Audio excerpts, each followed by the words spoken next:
Hello everyone, welcome to my channel. সবাই কেমন আছো? আশা করি সবাই ভালো আছো, আর আমিও ভালো আছি। আর বাপরে বাইরে কি হাওয়া, বাপরে বাপ! আজকে আবার ঠান্ডা দেবে। তো আমি একটু বাজারে গেছিলাম, বাজার থেকে এলাম। তো ওই ব্যাগে আছে আরও কী কী এনেছি। এখানে পালং শাক আছে, আর কী যেন আছে। আর এখানে এনেছি পেঁয়াজকালি। তো চলো আগের ব্লগটা সঙ্গে সাথে থেকো। আর এখানে রান্নাঘরে এসে এখানে একটু লিকার চা বসালাম। চলো চা পাতাটা বসাই, মানে চা পাতাটা দিয়ে দিই আর কি।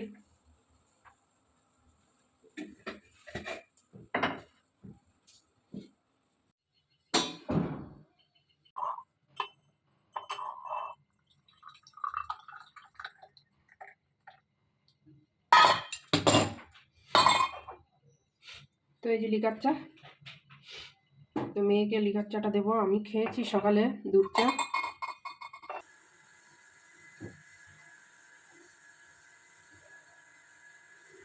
তো এদিকে দেখো ফ্রিজ থেকে মাছটা বের করে রাখি, না হলে আবার রান্নার সময় বরফ হয়ে গেছে।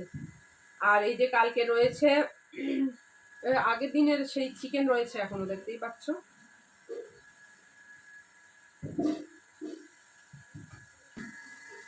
তো চলো এগুলো দিয়ে আজকে সকালে ব্রেকফাস্টটা করে নিই,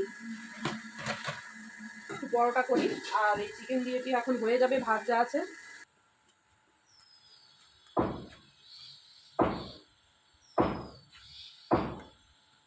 তো এই যে ব্যাগে রেখে দিয়েছিলাম পালং শাক, এনেছিলাম পালং শাক, অনেকদিন পালং শাক খাওয়া হয় না। আর এখানে আছে চিনি। তো চলো পালং শাকটা কেটে নিই।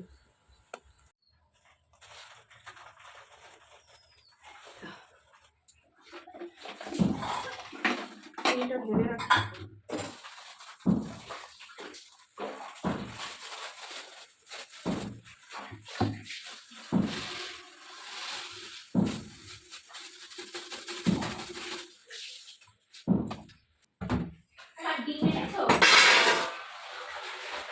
হ্যাঁ ডিম এনেছি। কেন ডিম কি করবি? কিছু করবো না, তোমার মাথায় ফাটাবো। আমার মাথায় ফাটাবি? দেখেছো, মেয়ে বলছে আমার মাথায় ডিম ফাটাবে, তোমরাই দেখো। হ্যাঁ, আমার মাথায় ডিম ফাটাবে। আমার খা, ফাটা ফাটা ফাটিয়ে ফাটিয়ে খা আমাকে একেবারে। মাংস রয়েছে, মাছ রয়েছে, কি এত, ছোট মেয়েটার শরীর ভালো না, ও খাবে না। দুইজনে এত কিছু খেয়েই পারবো না, যা আছে সব নষ্ট হবে। আবার এই যে কত পালং এনেছি, দেখ কি সুন্দর পালংগুলো, একদম টাটকা, সবে মনে হচ্ছে মাঠের থেকে তুলে এনেছে। তো অনেকদিন পালং খাওয়া হয় না, আর আমার পালং খেতে দারুণ লাগে। তো ওই ব্রিগেড মাছ আছে না, ব্রিগেড মাছ দিয়ে পালং শাকটা রান্না করব। তো পালং শাকটা তার জন্য কাটতে থাকি, কেটে ধুয়ে রাখি। বাপরে, এই পালং একদম দেশি পালং, এত সুন্দর দেখ পালংটা। ওহো, অনেকদিন খাই না পালং। এই গোড়া রাখার এত সময় নাই, আমি গোড়া ফেলে দিই।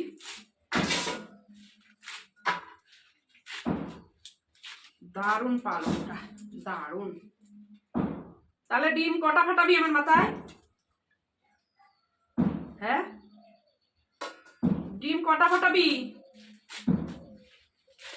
ফাটা। এখনো কথা বলছিস না কেন?